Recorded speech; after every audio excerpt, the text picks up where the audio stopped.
So if you've ever wondered how to actually get more info about a specific diagnosis that you have and you haven't found a video on it on YouTube, you haven't found it through Reddit, there's actually one really good source where you can find everything you need. So today I'm going to be jumping in probably the most important video that I've made yet and probably will be to date, which is actually going to be the Veterans Benefits Knowledge Base. So I originally found this on Reddit and now it's been actually transferred over to a different site, and that's what I'm going to walk through today and show you. But I was trying to claim something very unique. I was claiming dry eye syndrome, which is unique, I guess, to most people, but nobody had made a video about it on YouTube. Nobody was really speaking about it on Reddit with a success story. And honestly, even like my VSO didn't know what to do with it. He basically told me, oh, that's really rare. That's probably not going to get passed, even if you have a diagnosis. Good luck. I don't even think it's worth claiming. And I thought to myself, you know what? I want to dig into this, and I found the right spot for it. Now I'm going to screen share. We're going to jump over to Veteran Benefits Knowledge Base. It actually has its own standalone website. I have a link in the description. It's going to be right at the top, and you can walk through it and find something that you might not have been able to find prior. So if you go to the website and you start, this website looks a little bit old school, I'm not going to lie, but it's actually really useful and super easy to use. VA disability compensation gives you a few categories of things that I find extremely important, but it's also very to the point, very useful stuff that you can just read through and stuff that you can learn. But again, the reason I have a course is because I package this together in a course so you can actually kind of make some steps out of it, because this doesn't really give you steps, it just gives you everything to answer every question you might have, but not necessarily in order. So if you look through buddy letters, ask my VA decision letter, like commonly overlooked disabilities, dealing with a bad examiner, it gives you what to do, it gives you areas to talk through, and it's very cut and dry on exactly what you can do, and gives you as many genuine resources I've seen from any other place like to this day. So I'm not going through all this today. I'm going to make a different video about different parts of this that I find very helpful. But the most helpful thing right now is the master condition list, which is right here at the top. So we're going to click on that.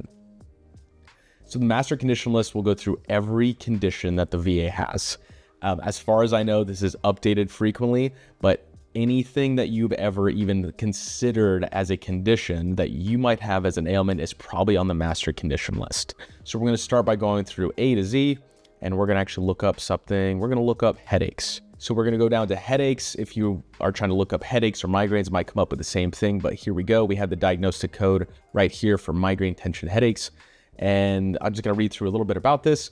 All varieties of headaches are rated under migraine schedule. Ratings are based upon severity of headaches as well as their frequency. The key word the schedule uses is prostrating. Prostrating, the headache is so bad that when it starts, your day is done. So I'm not going to read the whole thing, but this is very useful because it's telling you what migraines are as a diagnostic code, which is on the top left. It's telling you that other types of headaches fall under migraines. So if you're rating for this exact type of tension headache, but you're not calling it migraines, they're going to categorize this as diagnostic code 8100.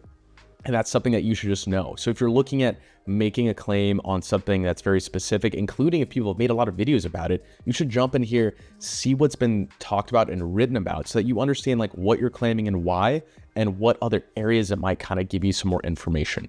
So prostrating is a thing that's shown up on the DBQ. It's something that's looked for with migraines and severity when you're actually logging it, how many times you have to like lay down, end your day. Prostrating is all those things where you have to stop doing what you're doing and go relax somewhere. Now, that is important verbiage because in the verbiage that it has right here, that it's similar verbiage that you're going to find that they're going to look for. They won't use the terms prostrating for migraine specifically. I've talked about this before, but in your layman's terms, it's I have to lay down or I have to sit down, but it's good to understand where they're coming from with this. And now it has important notes here. If the severity is not prostrating, then you will not receive a compensation rating. There you go right there. If you say, I just have some headaches, and you don't say that they make you take a break from your computer, stop driving a car, have to lay down, it will not be considered prostrating under what they have. It's important for the veteran to properly document frequency and severity of their headaches. A lot of veterans have found the use of various headaches tracking apps very useful. There you go. I'll also talk about this in many videos. I learned this from somebody else, but it's good to verify that they also learned it from here. You may also find using personal and buddy statements helpful, showing the severity and frequency. Presumptive conditions. So a lot of categories too on here. It will give you if it's a presumptive condition and from what era. I've looked this up for sinusitis and it said presumptive condition for the area of deployment I was in and the area of operation I was in as well. and it actually stated it on there. So if you're unsure if a condition is presumptive, then you can look up the condition that you were diagnosed with, see if it's presumptive, and know the likelihood of you being able to get it is going to be very high because it is presumptive, and therefore you don't need the letter from a doctor. You just needed to know that it was presumptive and know this information going into your exam. So for migraines, it's pretty cut and dry: 0, 10, 30, and 50%. And it shows the frequency of post-rating events. So when you go back and you're writing your personal statements, now you know what you are looking at with your data, what you've logged, and you need to reanalyze this. And when you're writing your statements, tracking how many times is going to be useful in a sentence, in a paragraph, to the VA about why your headaches are this severe, and you're categorizing it so to have an idea of percentage that you should land at. So if we scroll down to this at the bottom, they also have the disability questionnaires, the DBQs.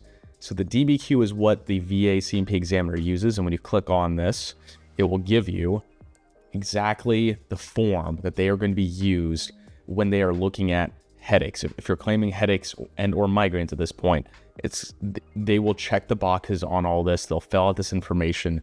They'll fill out the medical history, so what you probably are describing to them, what they viewed in the documentation, the symptoms. This is all going to be in here. So you're actually seeing what they're going to be checking the boxes for, which is extremely useful. Having a DBQ on your side when you know I have a unique condition, I don't know what they're really looking for, or maybe you do know what they're looking for, but you want to relook at everything and say, oh, I didn't know that vomiting was specifically something that they're going to check a box on. Yes, it happens from a headache sometimes for some people, but you might not realize that it's specifically checked as a symptom. That's very useful to know. Great knowing this, right? It's super helpful knowing that you can use a DBQ. So again, I'm mostly talking about the master condition list today, but I hope this video was helpful. I found this really helpful when I was looking for dry eye syndrome specifically. I got that rated, I had that diagnosed, but I didn't know much information about it. So if you have a unique condition, I say start with this before you do anything else, and then understand the process, right? Start here so you can look at what the VA looks for with that condition, and then you kind of work backwards with, okay, I have a diagnosis already, now I need to write about it. Now I need to make sure that I look at the list that they look for symptoms. So when you are speaking, you are speaking about your condition, you make sure you cover everything that you have. So I hope that's helpful. If it was, please subscribe, check this out, and I'll see you guys next time.